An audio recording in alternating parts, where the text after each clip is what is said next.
They say every building has a story, something lingering in the walls, buried in silence, passed on in whispered warnings or ignored entirely. But what happens when a door that should never be opened finally swings wide? What happens when something sealed is sealed for a reason? This is what happened when apartment 4B, sealed for over 2 decades, was finally. I grew up in a working-class neighborhood in a city that's seen better days. A place where old brick buildings lean in close, their surfaces chipped by time and neglect.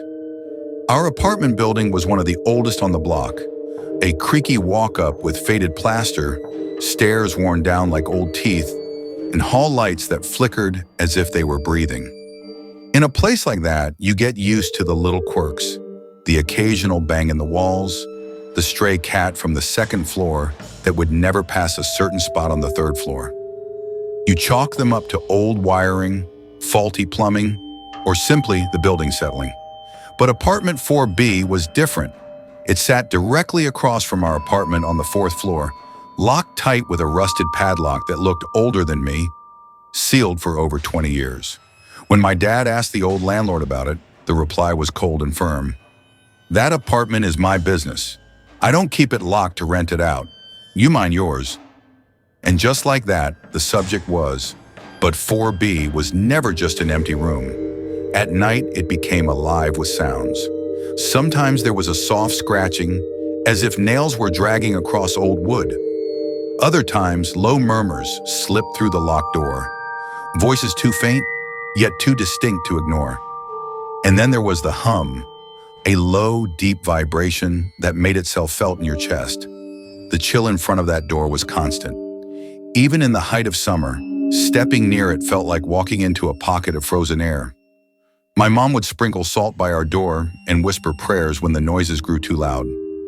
My dad would dismiss it as nothing more than rats or pipes, but he never said it confidently, and he never dared approach 4B at night. As I grew older, the mystery of 4B began to eat at me. I became obsessed, spending nights listening intently for any changes. One night, I pressed my ear against the cold, weathy NJN redwood and heard something I'll never forget. A slow, irregular ticking. Tick. Silence. Then 2 quick ticks, followed by a long, shuddering breath, as if something massive on the other side was exhaling. It felt alive. It made my heart race with dread. I asked the older tenants about it. An elderly woman confided that 4B had been sealed long before the building changed hands. She murmured, "That place was touched. Something that shouldn't be." When they locked it up, it wasn't to trap something inside. It was to keep something from spreading. Her words sent a chill deeper than any draft. The landlord's son eventually took over the building. I, along with 2 other tenants from our floor, mustered enough courage to ask him directly about 4B. At first, he brushed off our concerns, much like his father.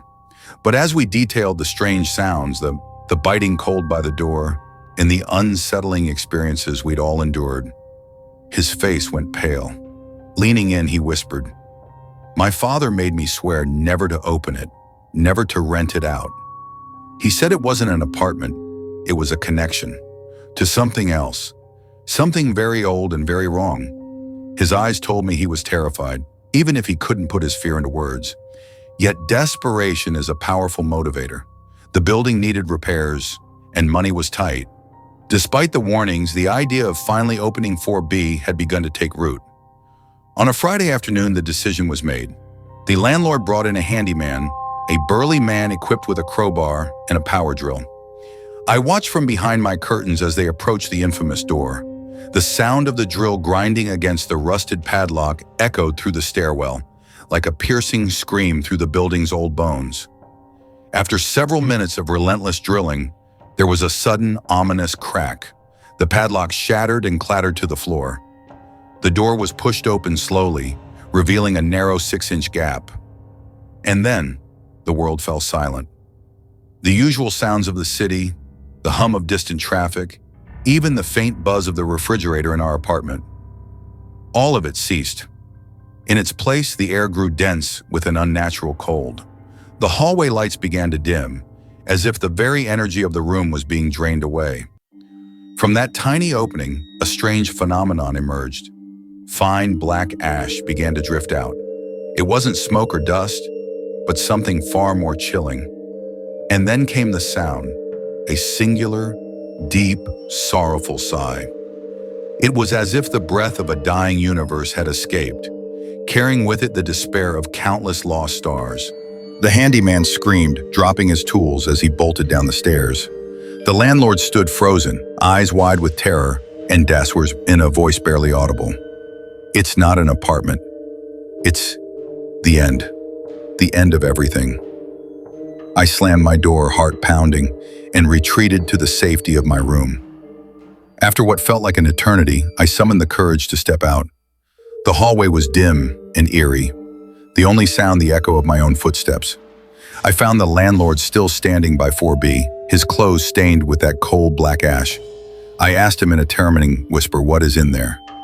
What did you see?" He could only murmur, "It's not a room. It's the end of everything." In that moment, a compulsion overcame me. I returned to 4B, and despite every instinct screaming at me to run, I peered into the gap. At first was just darkness, an absolute impenetrable void that swallowed every ray of light. But as my eyes adjusted, I began to notice subtle details. There were no walls, no floor, no ceiling, just an endless expanse of cold, silent emptiness.